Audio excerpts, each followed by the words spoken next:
They say the devil doesn't always come with horns and fire.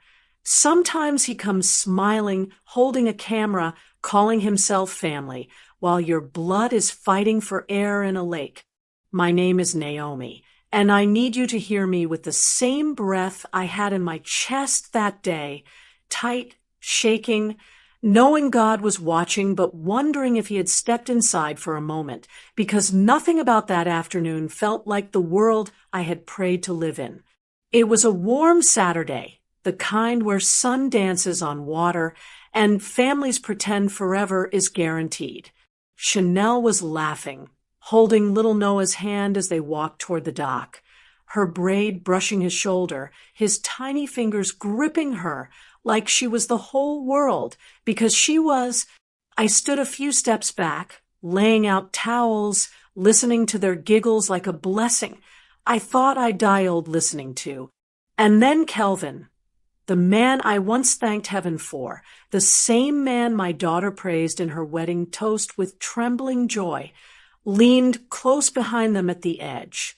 He smiled, camera up like he was filming a memory worth saving. Then he shoved, hard, not playful, not teasing, a shove that made my chest break open. Chanel's scream cut the sky. Noah's arms flailed, his tiny sandals kicked water like he was trying to climb the air itself, and Kelvin laughed. Laughed. His family snickered, recording like cruelty was comedy, like drowning was content. My legs moved before my mind could.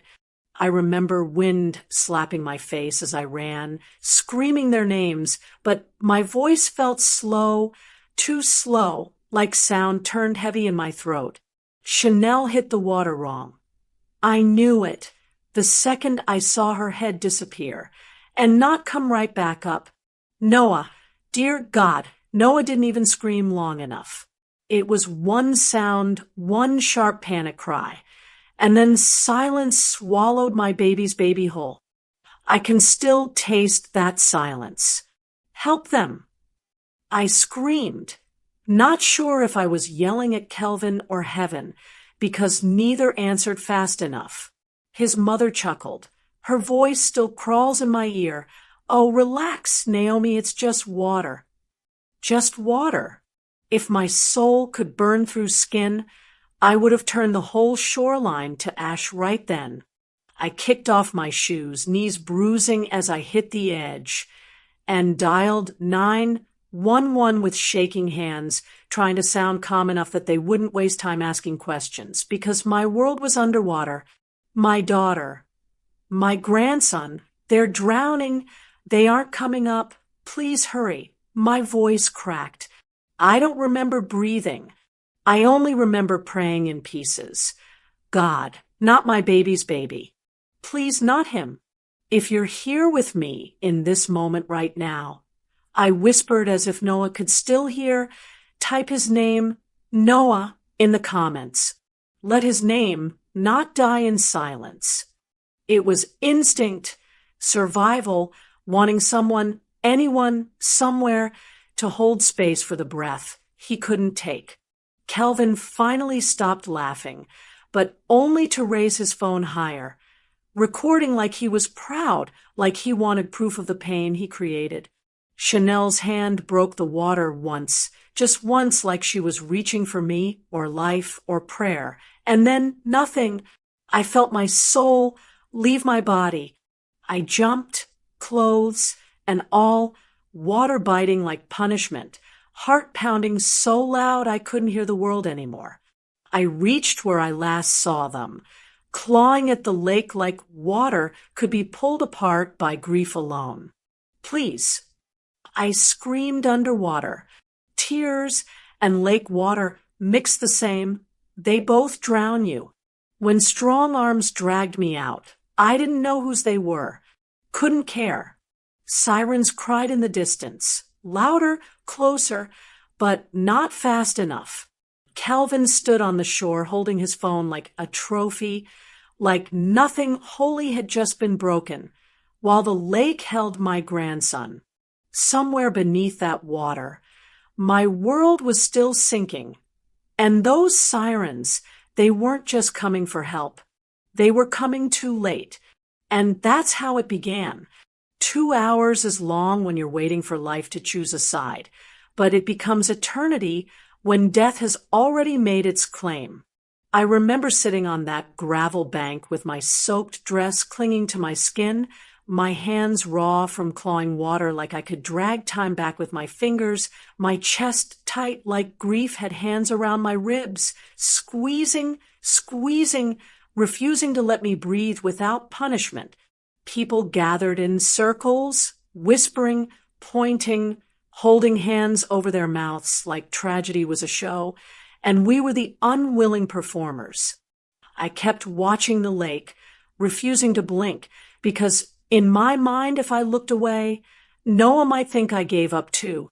But the divers came up again, shaking their heads, and something inside me tore quiet and deep, the kind of rip you don't scream from, the kind you bleed from in silence. Chanel was pulled out first, face blue, lips cracked from cold, limbs limp like she belonged to another world already. A medic pressed on her chest like he was negotiating with God, and I counted every push like it was a heartbeat I could force back into her. When she finally gasped, the sound was sharp and ugly and beautiful, and I fell to my knees, thanking breath itself. But my eyes stayed on the water, terrified to accept what still hadn't surfaced. The moment they lifted Noah from that lake, the world went quiet. No sirens, no murmurs, no wind, nothing. Just a small, still body, and the weight of love that had nowhere left to go. I didn't scream. I didn't faint. Mothers don't collapse when the world ends. We stay upright because grief needs a spine to lean on. One of the divers bowed his head like he couldn't look at me, and I understood. Some pain demands respect. Kelvin stood off to the side with his phone still in hand, trying to wipe his screen, like water spots were the worst thing that happened today. His family gathered around him, whispering, touching his arm, comforting him. I tasted metal in my mouth, maybe blood from biting down rage, maybe shame for not drowning him with my bare hands, maybe both, but I stayed still. Grief can be louder than revenge at first. Then a man I hadn't noticed before stepped close, hat pulled down, voice low as if truth was dangerous. I saw everything, he said, eyes flicking toward Kelvin. They didn't try. They filmed. For a heartbeat, hope rose, the kind of hope that tastes like justice. But before I could ask his name, his address, his courage to stay, he stepped back, shook his head fast, and walked away like truth could kill him if he stood still too long. I didn't chase him. You don't chase people running from their own conscience. Paramedics loaded Chanel, machines beeping like fear coded into sound, and I climbed into the ambulance, staring behind me. Kelvin and his family didn't cry, didn't ask to ride along, didn't kneel beside the water where a child lost himself to silence. They packed their bags and walked toward their cars, muttering about ruined trips and overreacting. One of them even laughed again. Laughed. I pressed my palm on Chanel's cold hand in the ambulance, and when her eyelashes trembled, her lips barely parted, breath shaking like it hurt to be alive. Her voice rasped, fragile as tissue, truth trying to survive with her. Mom, they watched us drown. And the sirens kept screaming, so I didn't have to. Funerals have a way of separating humans from pretenders. Some come with tears that stain their soul. Some come with cameras for proof they cared. And some show up only to make sure guilt doesn't follow them home. I remember standing in the front pew, my hand resting on the closed white casket that held everything sweet in my life, and it felt like the air itself was refusing to move out of respect for Noah. My grandson should have been chasing toy cars. not being lowered into the ground like a story cut mid-sentence. Chanel sat beside me in a wheelchair, her body weak, breath shallow, face pale, not from sickness now, but shock that clung like a second skin. She held one of Noah's mittens in her lap, fingers rubbing the fabric like she could warm him through memory alone. She didn't cry. There are some heartbreaks so vast tears don't survive inside them.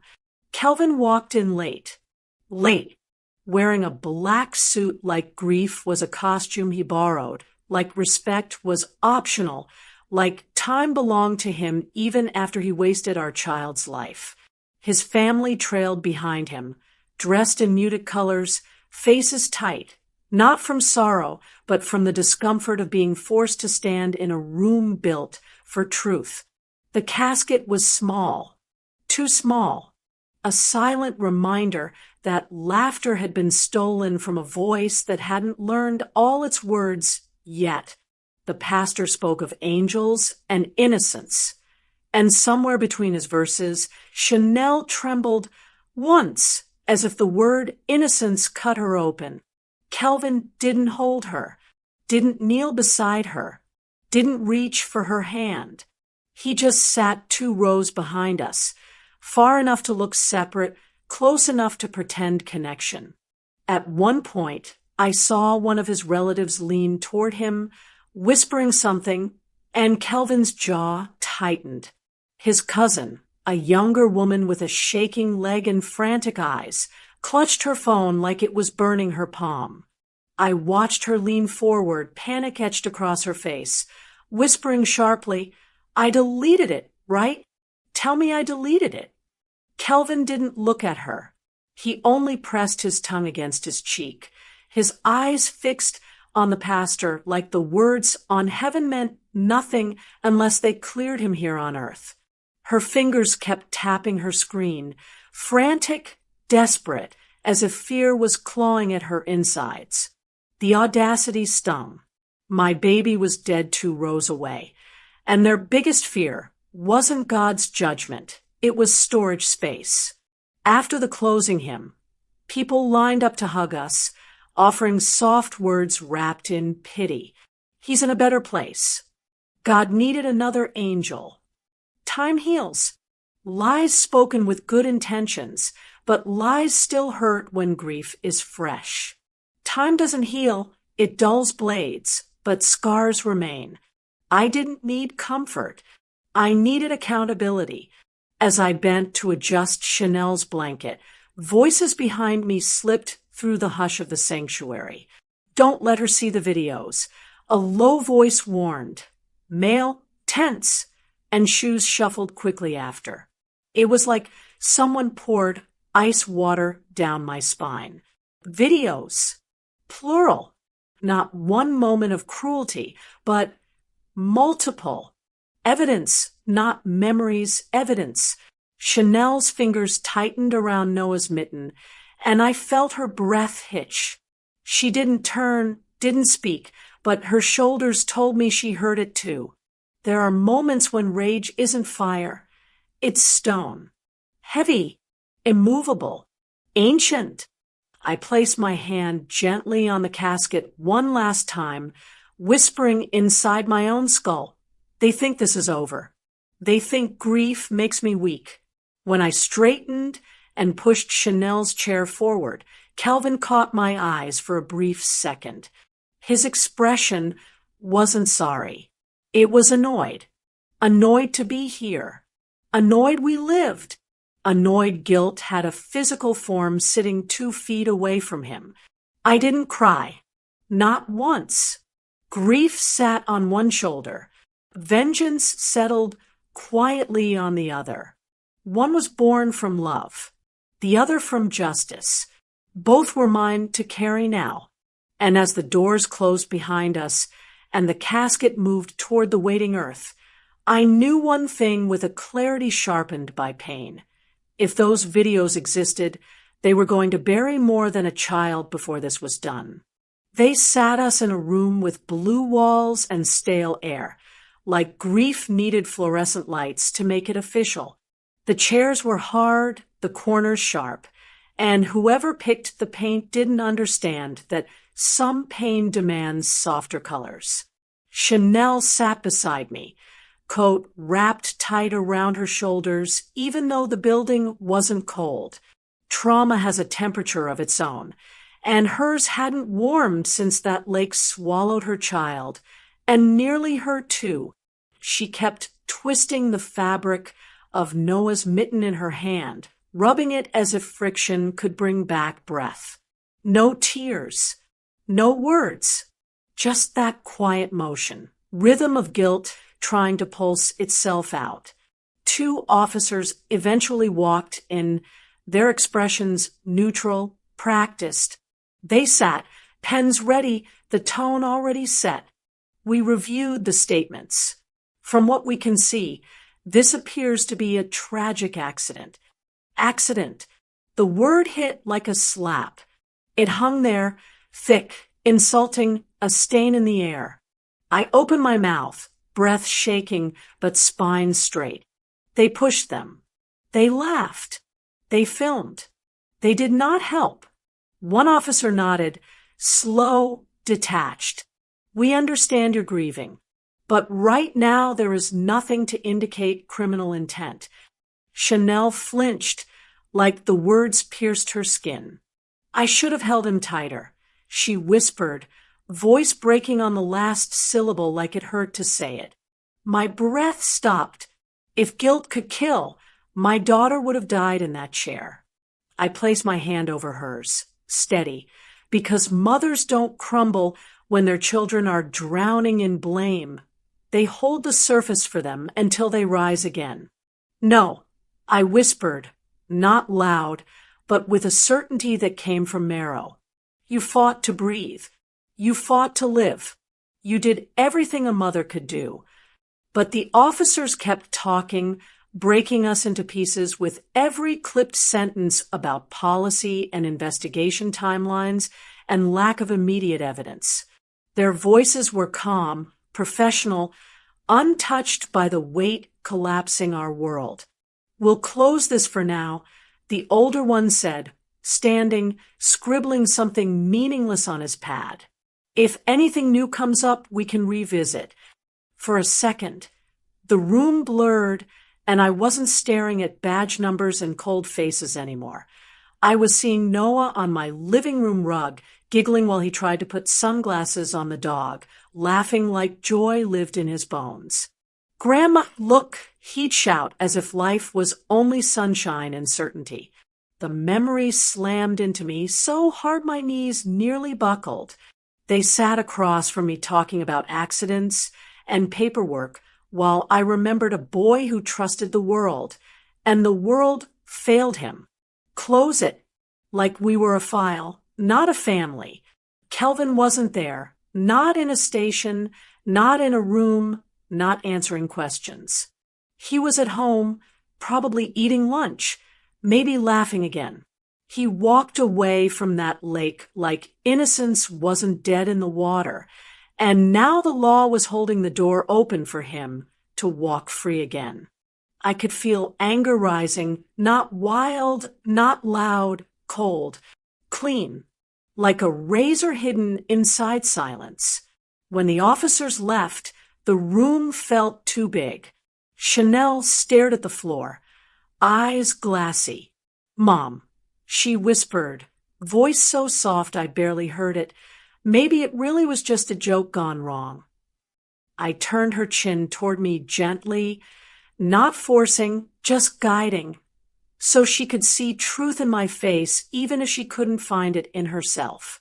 Baby, I said, voice steady as my heartbeat had been on that dock. People who joke do not watch children drown. People who love do not film your struggle. They didn't panic. They didn't jump. They didn't scream your names. They walked away. The door creaked open again. Not the same officers. A different one.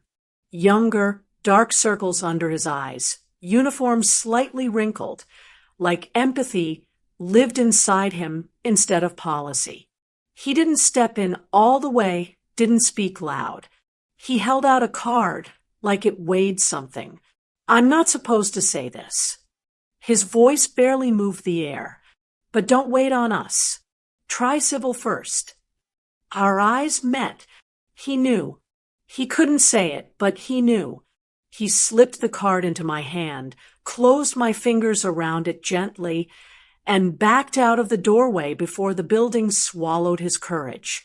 I exhaled, long, tired, but steady.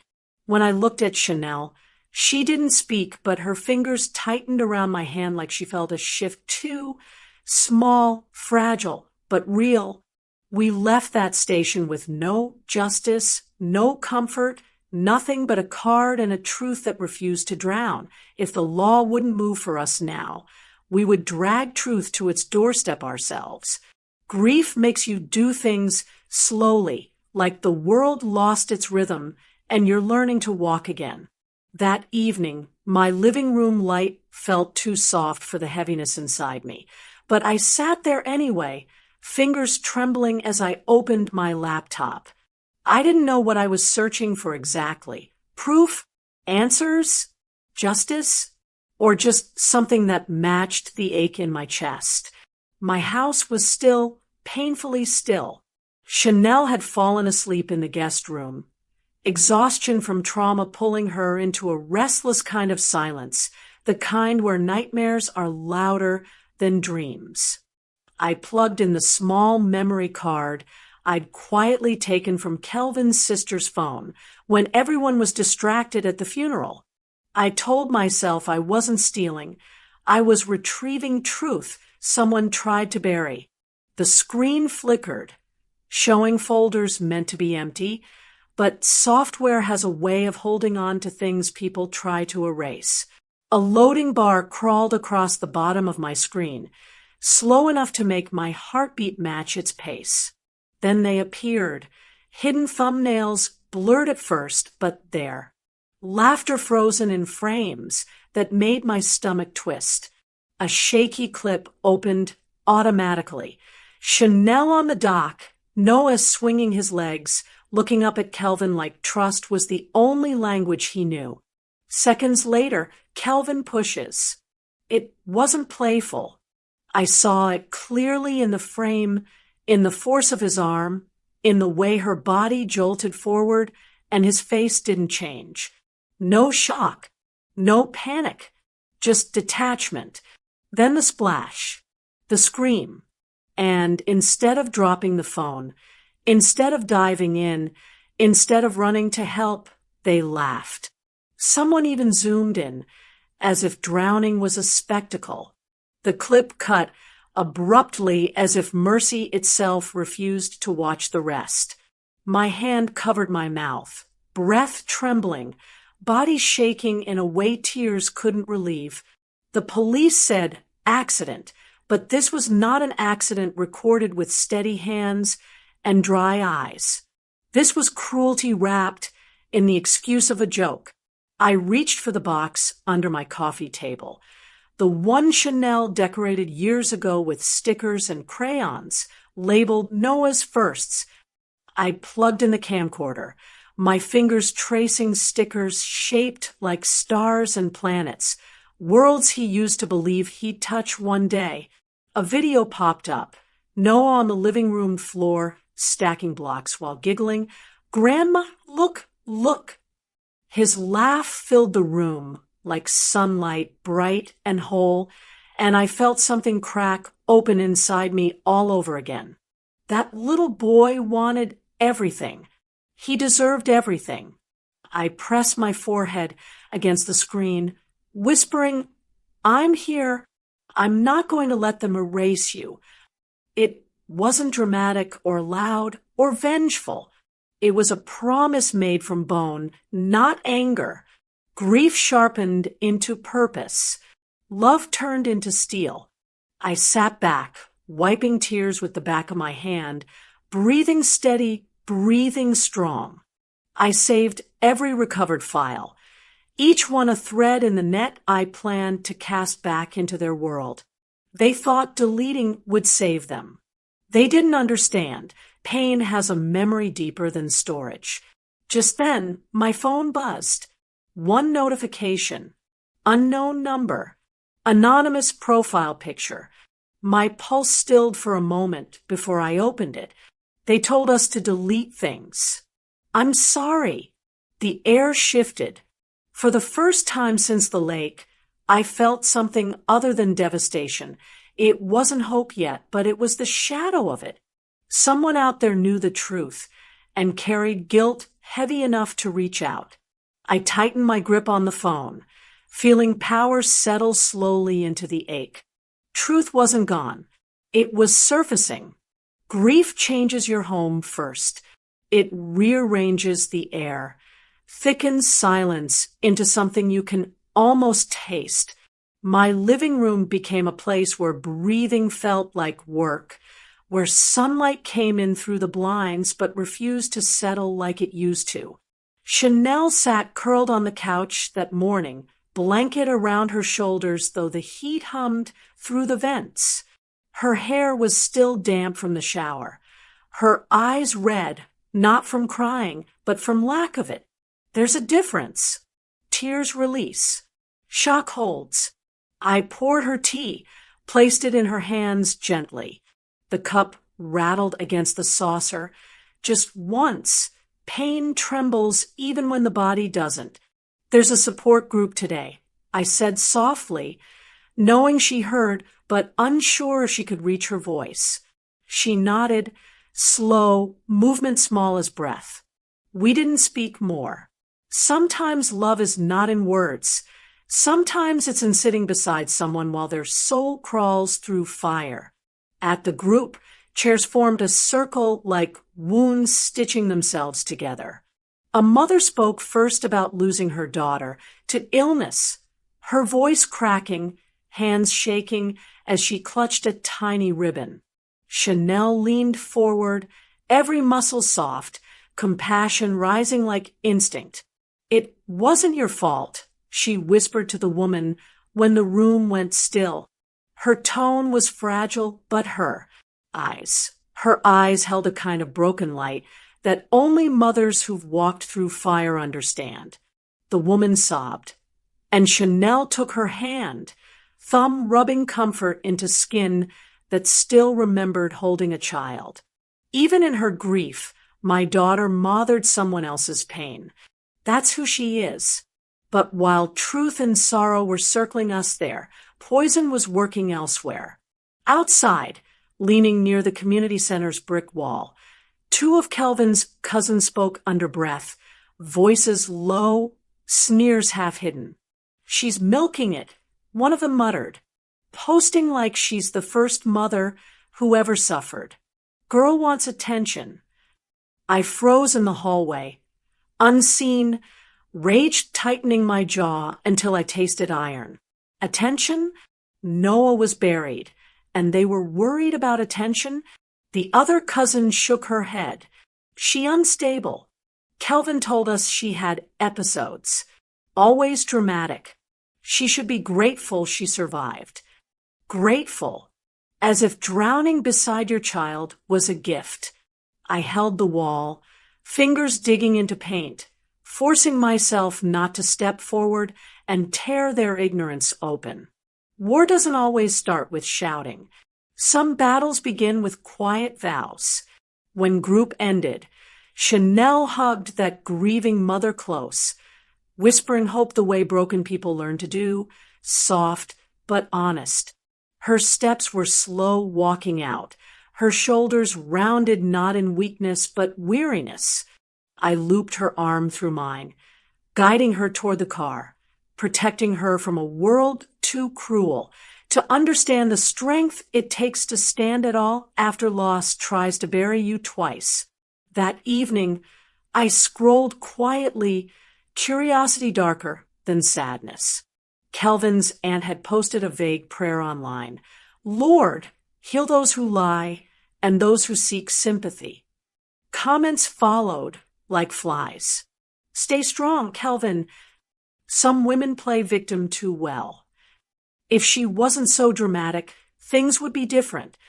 No names, no direct accusations, but the arrows knew their target. It was warfare in civility's clothing, a smear campaign without signatures.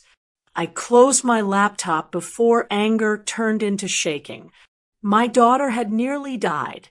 My grandson did, and they dared to paint her as unstable for surviving. The doorbell rang. Soft, unexpected. Evening had already settled, quiet and thick. I opened the door to nothing but a small brown envelope on the porch. No address, no handwriting. The street was empty. The world still, like someone slipped guilt into my hands and vanished. Inside was a single SD card. No note. No signature. Just silent truth waiting. I closed the door, heartbeat steady but heavy, as if justice had knocked softly instead of breaking down the door.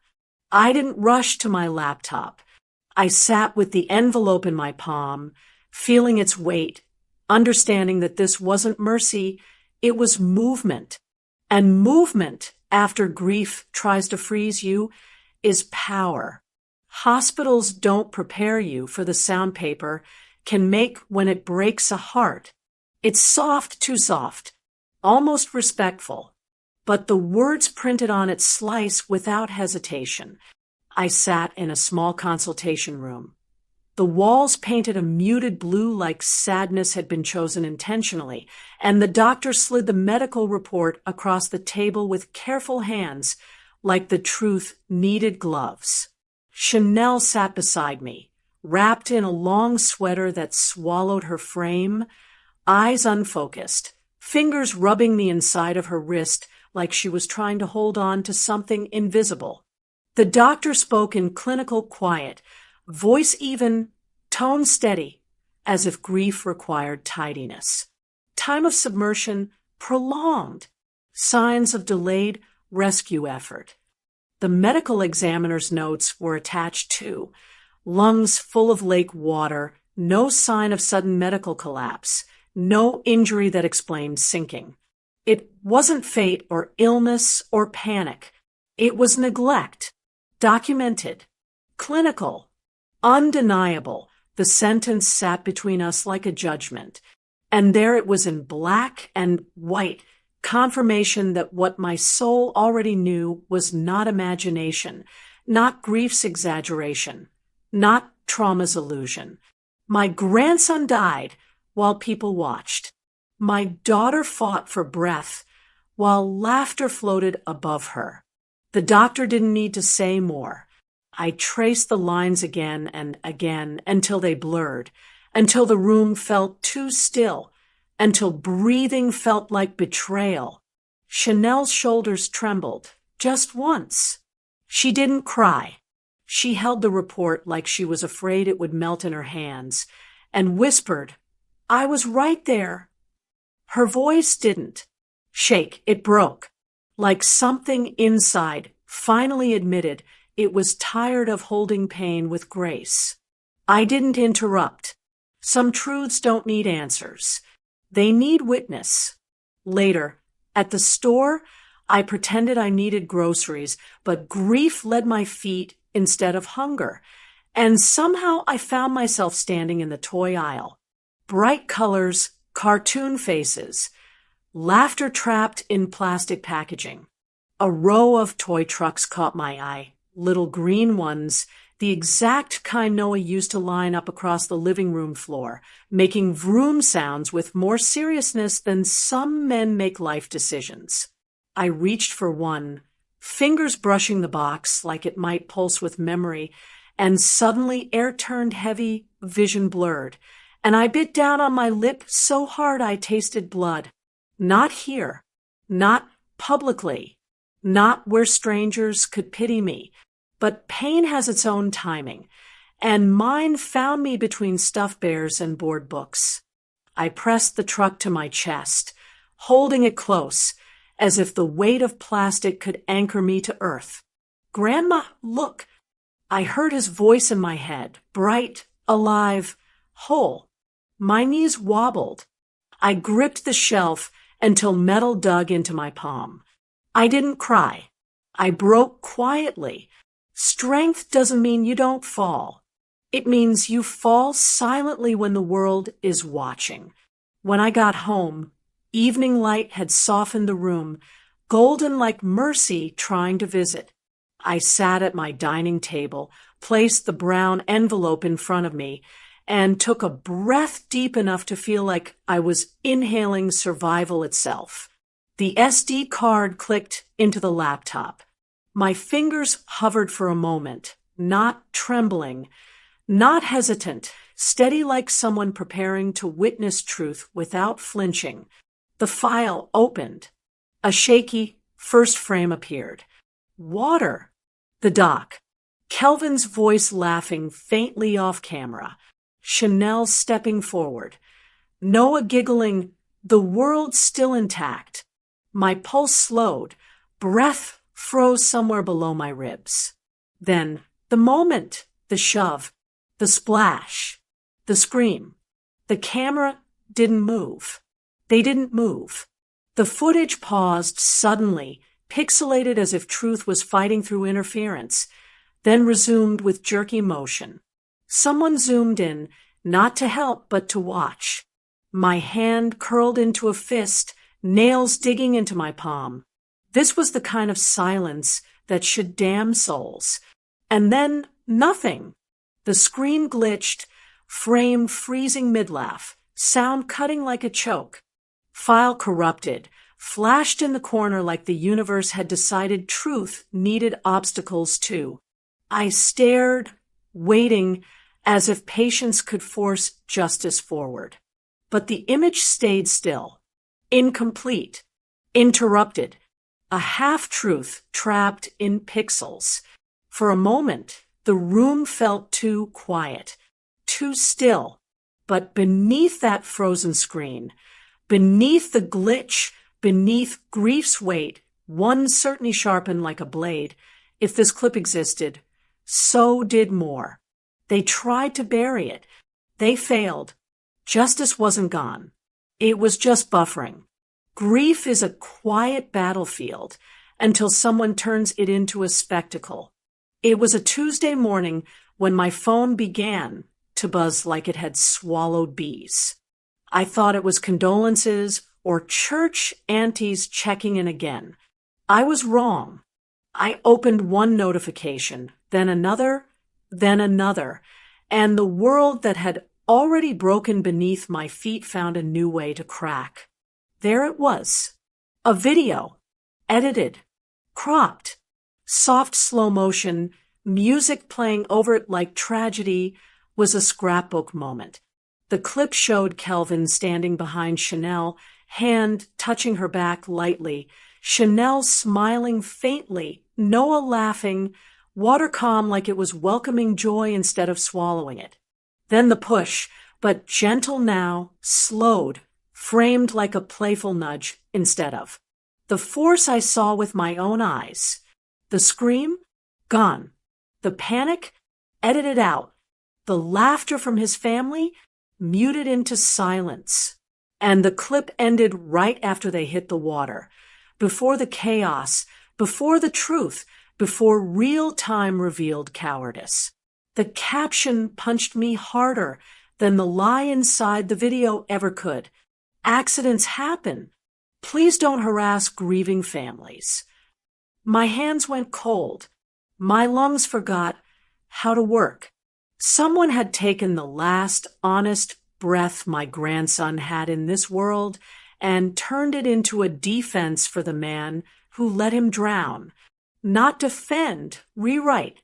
Rewrite history like love bends to editing tools and truth obeys filters. Ding, ding, ding. Messages poured in like poison. You need therapy, not attention. Stop lying on that man. You're sick for trying to ruin a family. You're obsessed. Let it go. It was an accident. One profile picture showed a young mother holding her toddler. She typed, "How dare you blame someone while you sit safe?" I stared at that comment longer than I should have. Safe? She didn't know safety bled out of my life the second Noah's tiny chest stopped moving. A voice note came next from an unfamiliar number, a woman's voice dripping fake sympathy, but sharp beneath it. Sweetheart, people mourn differently. Maybe you're just angry because your daughter wasn't watching her baby. My jaw clenched so hard I tasted copper. It wasn't just Kelvin now. It was his whole circle, maybe more. Invisible hands pushing me down, gaslighting reality into fiction. I looked at Chanel. She sat by the window, knees pulled to her chest, eyes hollow. Her phone was in her hand, but she stared past it like she was afraid the screen would swallow her if she blinked. Mom, she whispered, voice brittle like paper burning at the edges. Are they saying they think she couldn't finish? Grief had already taken enough from her. Dignity wasn't going to. I crossed the room and sank beside her. I rubbed her back slowly, as if grief could be smoothed out of skin. They weren't there. I murmured. People defend lies when they are comfortable with lies. We saw truth, and truth doesn't need strangers' approval. But the internet moved like fire-touched gasoline. Comments, posts, stories. Someone tweeted a clip of Kelvin hugging his mother outside their house. They tagged it, "Protect this family. They're hurting too." And then came the avalanche, a hashtag crawling across screens like rut dressed as compassion. Let the family heal. Heal, as if they were the wounded ones, as if we hadn't buried a child, as if my daughter hadn't coughed up lake water, while the people who claimed to love her held phones instead of hands. A comment burned hottest. A mother who lost her grandson would never act like this. She's lying. That one didn't pierce. It sliced, because pain isn't just mourning the dead. It's watching the living get murdered twice, once by water, again by the world. I didn't argue. I didn't defend. I didn't film myself crying or post screenshots. Instead, I stood from the couch slowly, walked to my dining table, and stared at the SD card sitting there like a quiet witness. The truth existed, and someone was terrified of it. Outside, distant car horns hummed. Inside, my phone buzzed again with another notification, the hashtag, climbing, spreading, mistaking noise for righteousness. I didn't panic. I didn't shake. If lies wanted an audience, then truth would demand a stage. And when truth speaks, it never whispers. I didn't choose the camera to clear my name. I chose it because grief deserves a voice louder than lies.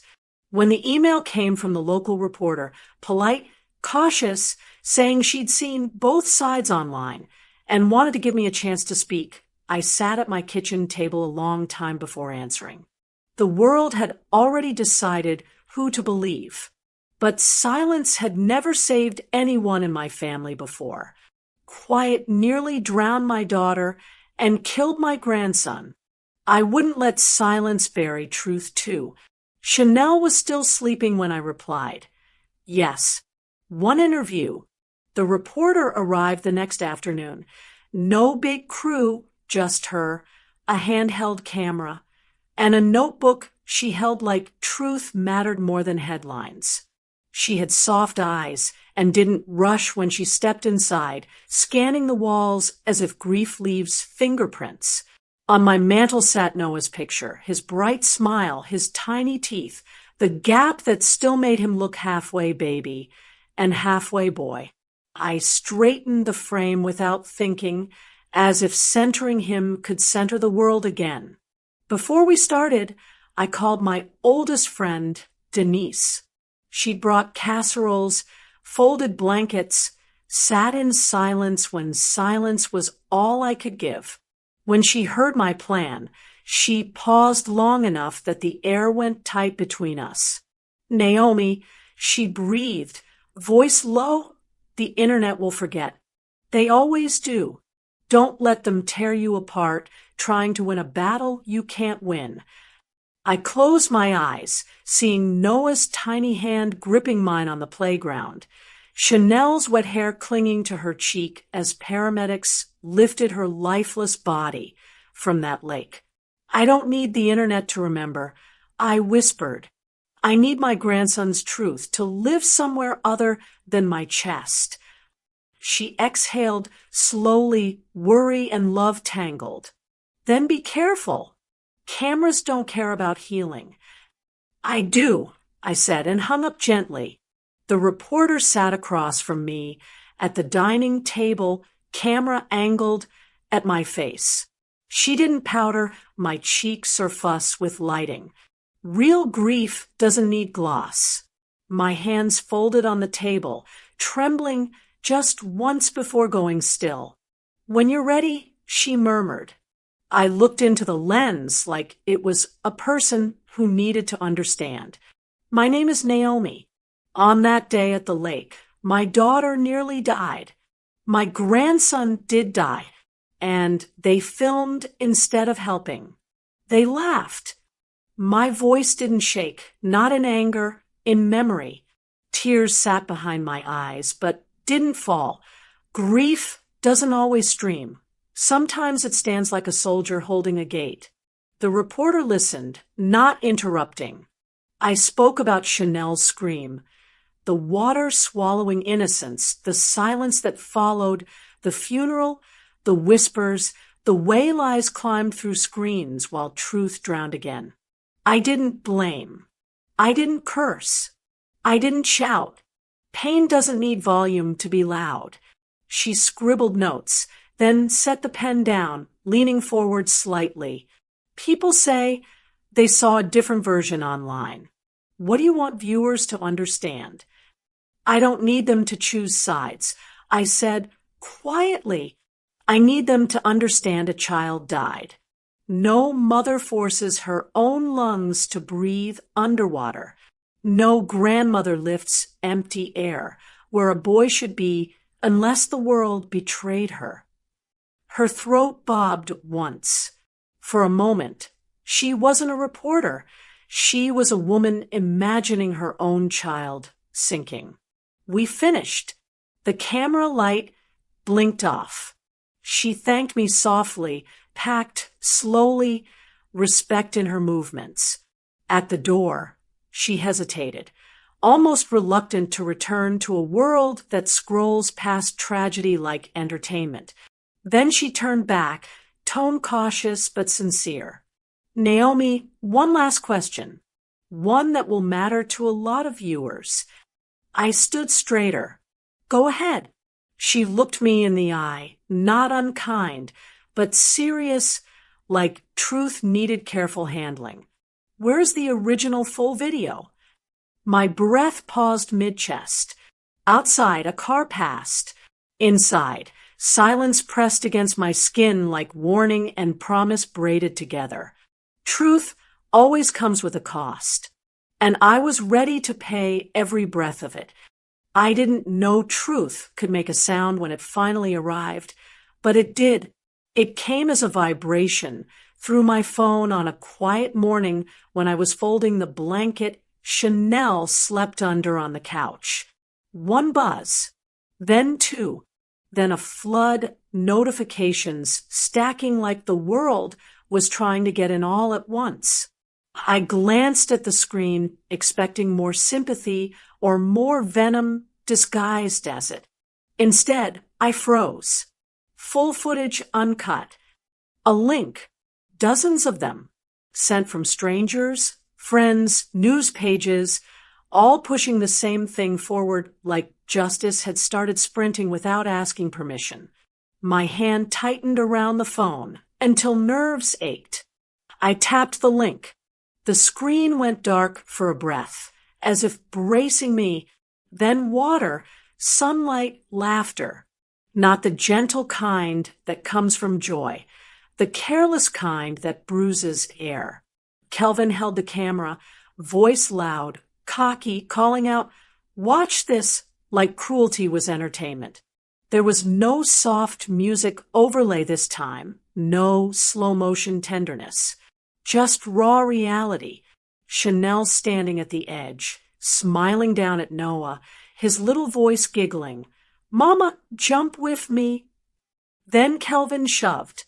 Hard. The camera stayed steady, intentional. Someone off camera laughed. "Hi, sharp, cruel. She'll be fine." Another voice said, "Let her figure it out." Recording. Watching. Saying nothing as legs kicked above water and then disappeared. Seconds stretched. Too many seconds. My stomach twisted as I counted again. 3, 5, 8, 11. Chanel surfaced once, barely, gasping, clawing water. "Kelvin!" she screamed, voice split with terror. And he zoomed in like panic was sport. Then Noah's hand. Tiny. Reaching. The world should have stopped, but the voices didn't change. Didn't panic. Someone chuckled and said, "Get the angle." Chanel's scream ripped through the audio again. "Help us." And they still didn't move. The clip ended only when strangers, not family, ran toward the water from far off, splashing in, breathless, desperate to save lives they didn't share. I didn't breathe until my lungs demanded it. Behind me, a small sound cut the air like glass. Chanel stood in the doorway, hair messy, eyes heavy from sleep that never healed. I didn't realize she had moved until she staggered past me, gaze locked on the screen, knees trembling. I tried to reach her. Too late. She watched. Every second, every frame, every laugh, every moment they didn't jump. Her scream came suddenly, not fear, not grief, betrayal, the kind that cracks bone from the inside. It began soft, like breath caught wrong, then built into a raw, broken wail that sounded like a mother trying to claw the world open to reach a child already gone. She fell forward, palms slapping the hardwood, as if grounding herself to stop from shattering. He filmed us, and she couldn't finish. Words drowned in anguish. I knelt beside her, arms around her shaking shoulders, holding her against a world that had already taken too much. Online chaos erupted like a storm. Monsters. Lock them up. This wasn't a joke. This was neglect. My God, that baby's hand. The air in my home vibrated with anger that wasn't mine this time. The world had borrowed it. Then my phone rang. A number I didn't know. I almost let it ring out, but something, instinct or clarity, told me to answer. I pressed the phone to my ear. Breath leveled, voice low as calm water hides sharp rocks. Silence first, not breath, fear. Then a trembling voice, one I recognized but didn't expect. "Naomi, please don't hang up. I need to talk. I can't do this anymore." A member of Kelvin's family. The same bloodline that laughed while my world drowned. Their voice shook harder on the next breath. I have things you haven't seen. They made me delete. Please, can we meet?" My throat stayed still.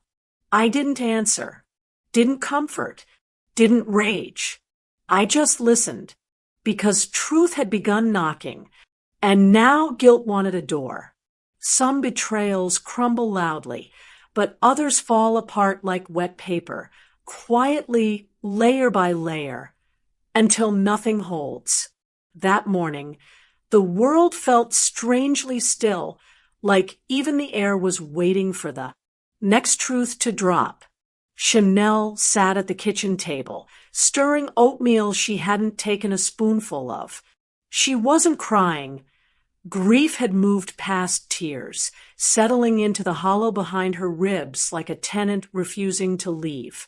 Her eyes were swollen from last night's scream, that sound still echoing in the walls. The kind of scream that leaves silence bruised. I brewed tea, but didn't drink it. Hands needed tasks when hearts were tired. The doorbell rang, soft 3 taps. When I opened it, no one stood there, only a grocery box resting on the porch.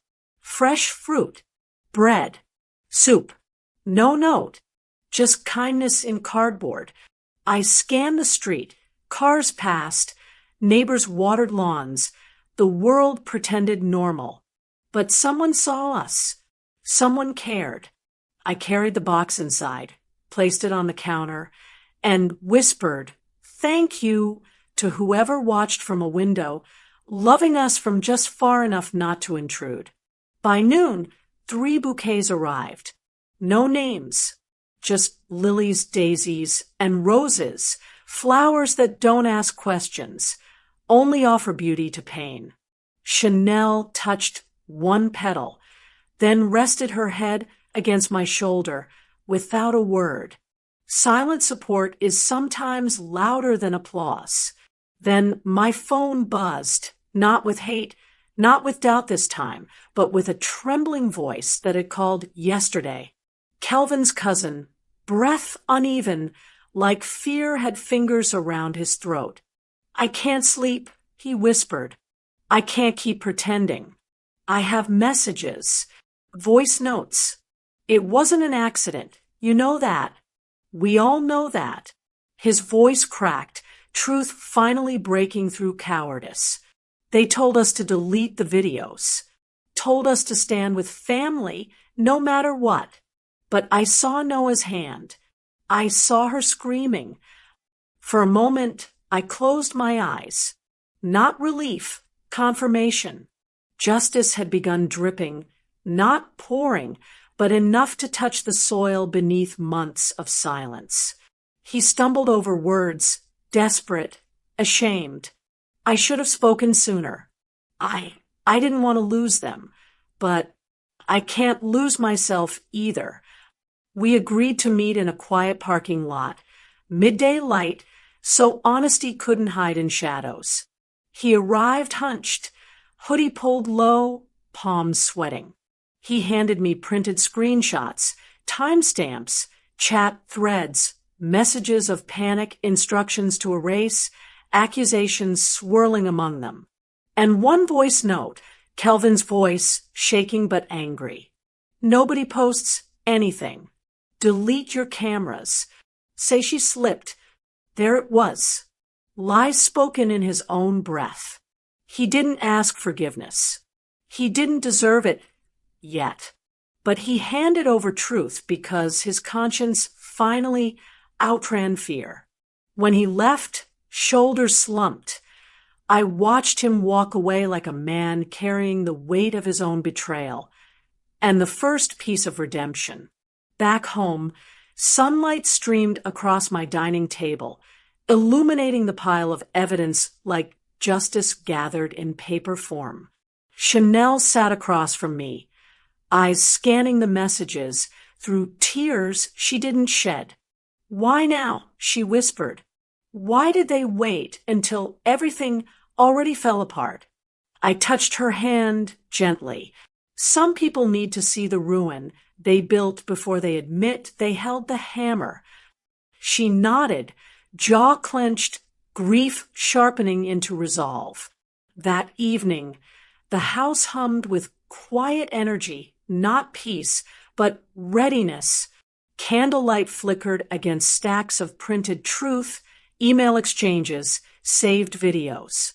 Darkness pushed at the windows, but inside, light gathered around us like armor. Then my phone buzzed, this time a name I expected. My lawyer. One line. No greeting. No extra breath wasted. We have enough. It's time. My spine straightened, breath steady, heart silent but strong. Outside, night settled. Inside, something far more powerful rose. Not anger, not revenge, but certainty. Truth wasn't knocking anymore. It was walking through the door. There are moments grief sits quietly in your bones, and moments it rises like a storm and stands beside you. The morning the first arrest was made, grief didn't sit. It watched. Steady, silent, present like a witness that refused to blink.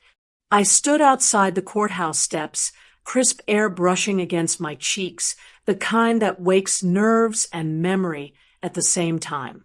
Chanel stayed home. She needed rest, real rest, not sleep drowned in nightmares. I didn't wake her. Justice can knock softly, but it doesn't need an audience to start its work. Reporters whispered, cameras lowered, but ready, the crowd pretending patience. I wasn't shaking. I wasn't praying. I wasn't even breathing hard. I was simply there, heart full, spine straight, fingers interlocked in front of me like strength could lace itself together. A black car pulled up, doors opened, and then I saw him, Kelvin's brother, the one who laughed the loudest at the lake, wrists pulled behind him, silver cuffs catching the sun like cruel jewelry. His face was pale. No smirk, no arrogance. Only shock and a fear I'd seen before. The second guilt realizes it can't hide under family pride. Officers guided him forward. Cameras clicked like applause without joy. And I didn't move. He didn't look at me. Shame bends necks. The charges weren't for the drowning yet. Not him, but obstruction, evidence tampering, lying. The first crack in a wall they thought was unbreakable. People didn't cheer. They didn't clap. They didn't chant. Justice here wasn't loud. It was heavy. And heaviness speaks its own language. The courthouse doors closed behind them, and I felt something shift, not relief, not victory, but gravity moving into the right place for the first time since water swallowed my grandson. Afterwards, I drove to the lake, parking in the same dirt patch where I once begged time to let me bargain. The water was calm now, pretending innocence, sunlight dancing on the surface like guilt could be washed away by reflection.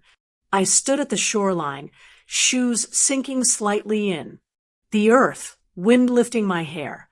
I remembered every second of that day, not as a wound anymore, but as a beginning. Pain had dragged me here. Strength kept me standing. I miss you, I whispered into the breeze, voice steady, not breaking. And I am still here. My fingers brushed the tip of the water, cold meeting warmth. There was no sob, no collapse. Strength is not loud. It is rooted. I didn't need to cry for Noah today. My tears had purpose now, and purpose is not weak. When I returned to the courthouse, crowds had grown, people leaning over barricades, phones ready. Then came her, Kelvin's mother. She burst from the doors like fury disguised as grief, face twisted, voice sharp enough to scrape concrete. "You witch," she screamed, pointing at me like accusation could rewrite evidence. "You won't ruin us. You hear me? You won't destroy my family." Gasps rippled. Reporters leaned forward. Her voice rose higher, cracking under its own venom. "This is your fault. All of it. You cursed us. You." The officers stepped between us, but she wasn't yelling for protection. She wanted an audience. Pain turned her into theater. She lunged once, finger jabbing the air as though she could stab truth away. He was provoked. "You're jealous. Bitter. You made this happen." I didn't move. Didn't flinch. Didn't respond.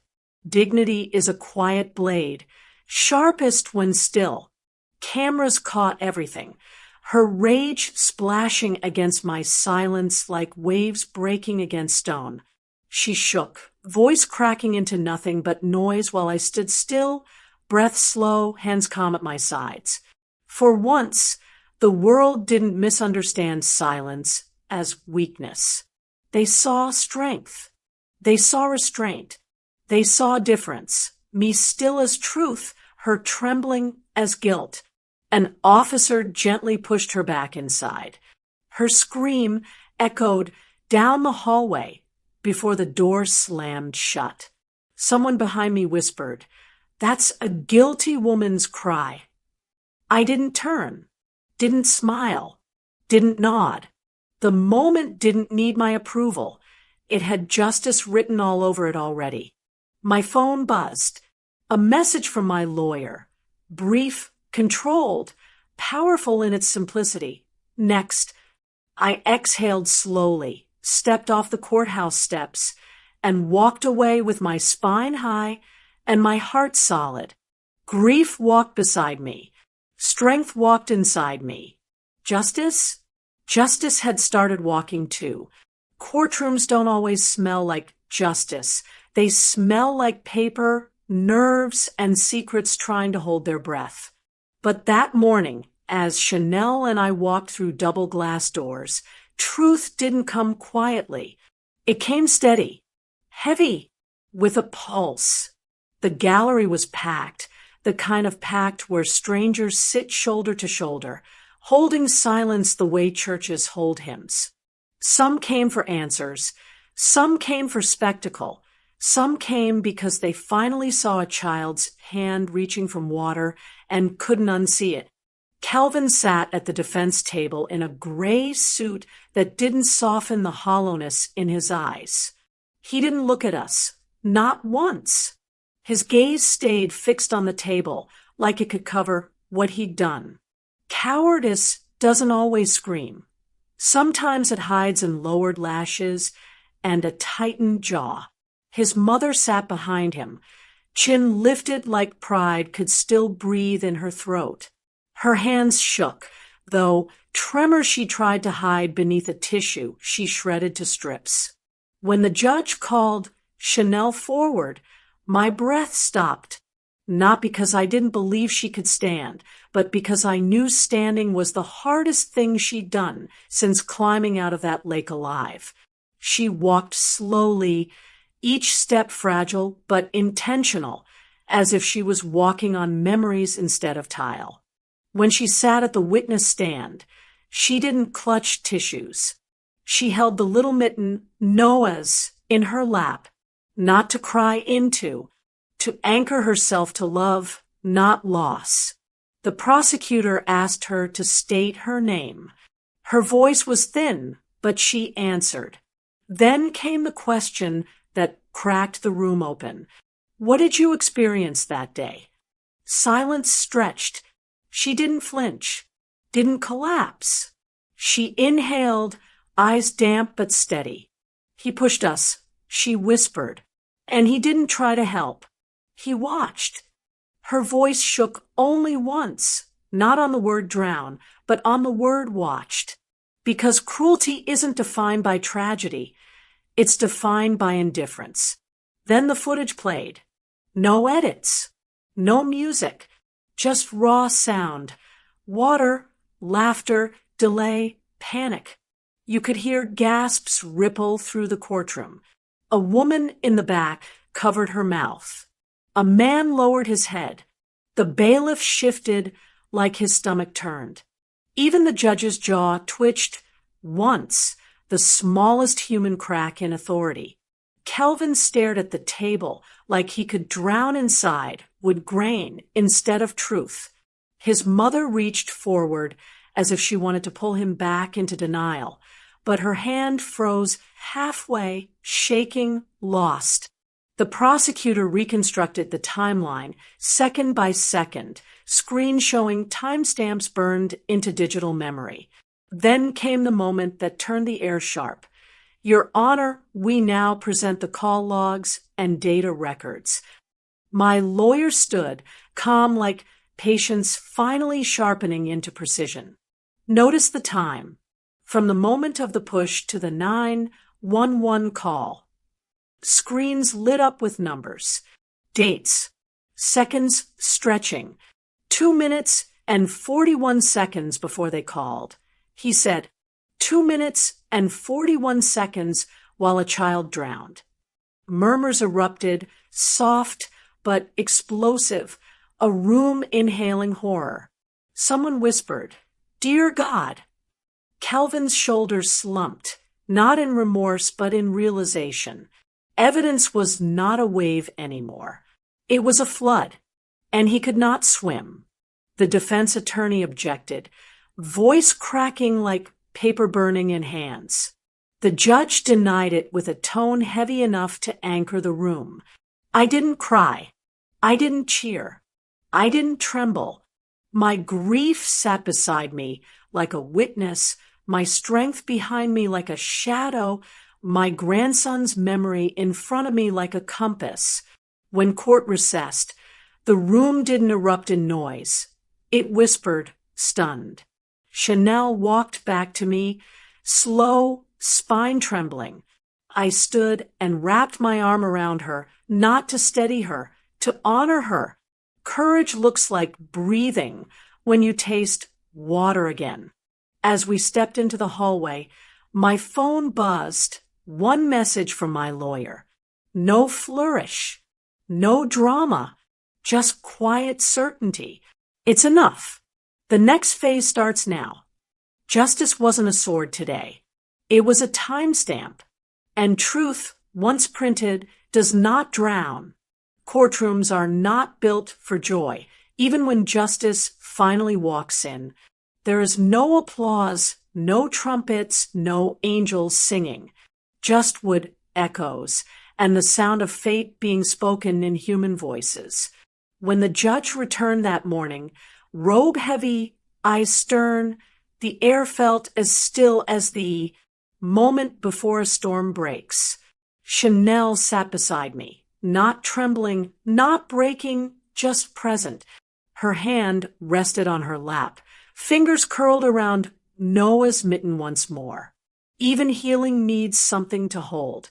Calvin stood with his lawyer, posture slumped, but still wrapped in that thin thread of arrogance people wear when they believe consequences are temporary. His mother sat behind him, tissue crushed in her fist, cheeks streaked with tears that had come too late to matter. No anger today, no dramatic outburst, just dread stretching her face tight like regret had taken residence under her skin. The judge's voice cut through the silence like steel through cloth. On the charge of reckless endangerment, guilty, no gasp, just a hush like truth bowed its head. On the charge of obstruction of justice, guilty. I watched Kelvin swallow hard. He didn't look at us. Cowards rarely face the ones they harm. His brother received sentencing first, probation, fines, mandated counseling, community service, and the permanent mark of a tampered truth. He broke before prison walls did. Guilt had already caged him. Then Kelvin, sentenced to 5 years, with eligibility for parole after 3 mandated financial liability for civil damages, and a freeze on accessible assets pending full restitution to the surviving family. He blinked, stunned. Money had always been his shield. Now it was gone, locked like the doors that would soon close behind him. The judge continued, voice steady. Digital evidence concealment and delay in emergency response contributed to the child's death. The courtroom breathed one sound, a quiet sigh that felt like justice finally exhaled. Calvin's legs faltered, knees buckling for a second before he steadied. His mother reached out to touch him, but froze when he stepped away. Sometimes punishment arrives before handcuffs, in the moment you realize your own mother can't protect you from who you chose to be. Chanel didn't cry. She didn't smile. Her eyes simply softened, not with mercy, but with release. There is a difference. After court, I didn't join the reporters outside. I didn't stay to watch police guide him into a waiting transport vehicle. I didn't need to. Truth doesn't need spectators. It needs peace. Instead, I drove to the park, the little corner where Noah once raced imaginary cars and laughed at pigeons like they were old friends. His bench sat under a tree, the wood still smooth from sunlight and seasons. I placed a small toy on it, a tiny green truck, wheels shining, untouched. My fingers hovered for a moment. I didn't kiss it. I didn't whisper his name. I just set it down gently, like I was handing the world something precious and asking it to hold it right this time.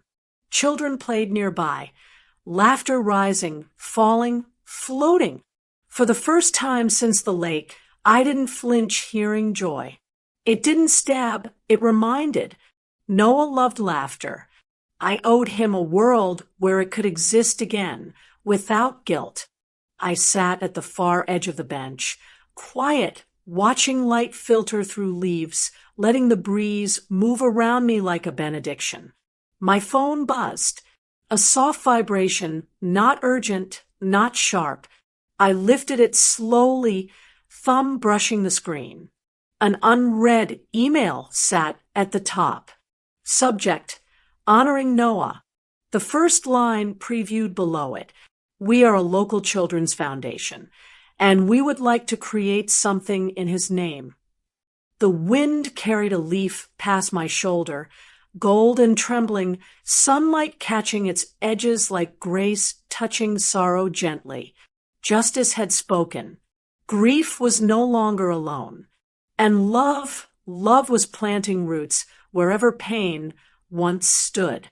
The day they launched the scholarship in Noah's name, the sun came out gentle, not blazing, like even heaven understood this wasn't a celebration.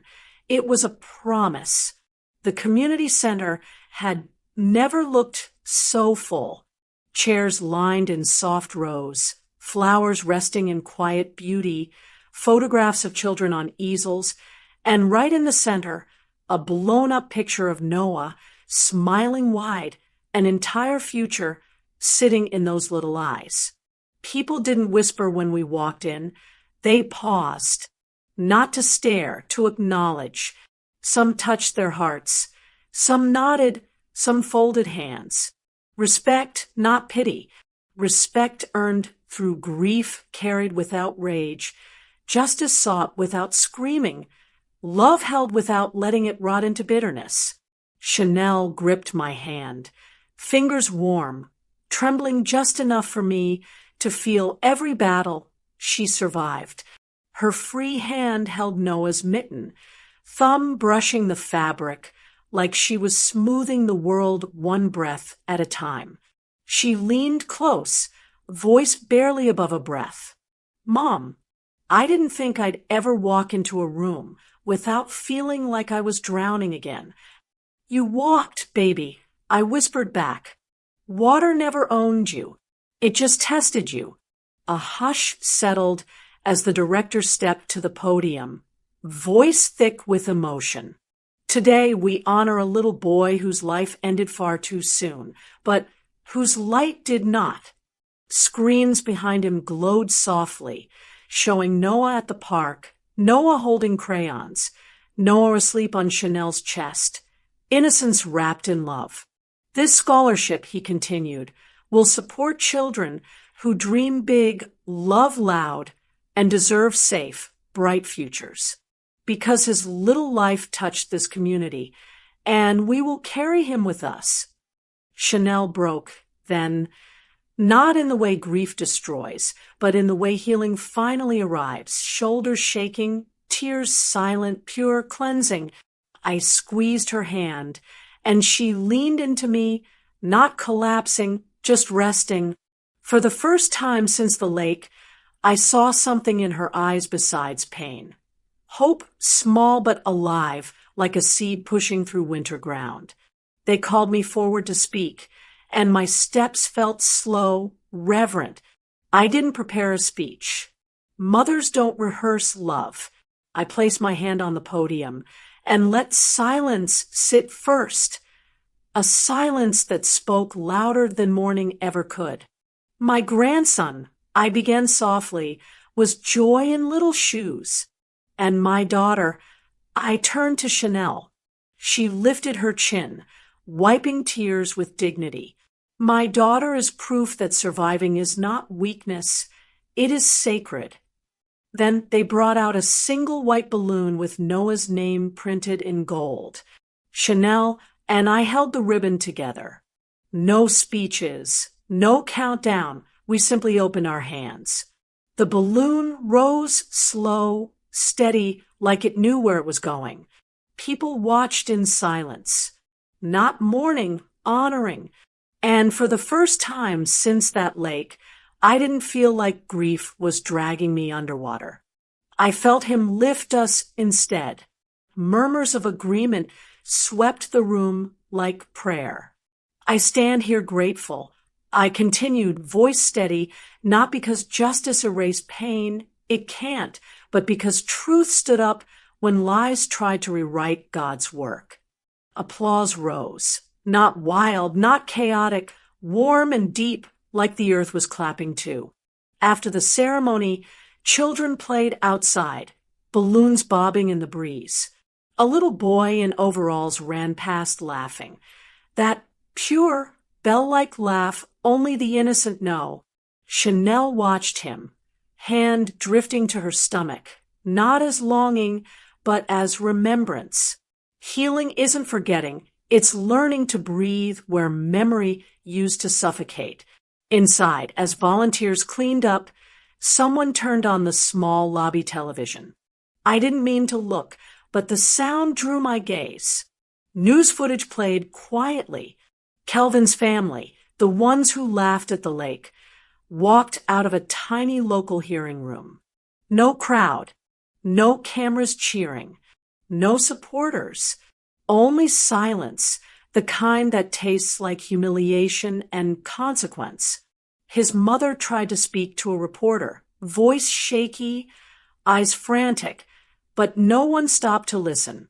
No clapping, no defense, no sympathy left to borrow. The display cut back to the studio, and the volume faded. The moment passed. Justice wasn't loud anymore. It didn't need to be. It was settled. Chanel squeezed my hand again. Mom, we made it. No, I whispered, watching sunlight fall across her face like blessing. We survived. And now we live. We walked outside into the sunlight, quiet, steady, whole in a new way. Grief followed, but at a distance now, not choking, just walking respectfully behind love. And with the world warm around us, I breathed the final truth aloud. Not bitter, not angry, just honest. They laughed while my baby drowned. Life heard them and answered louder.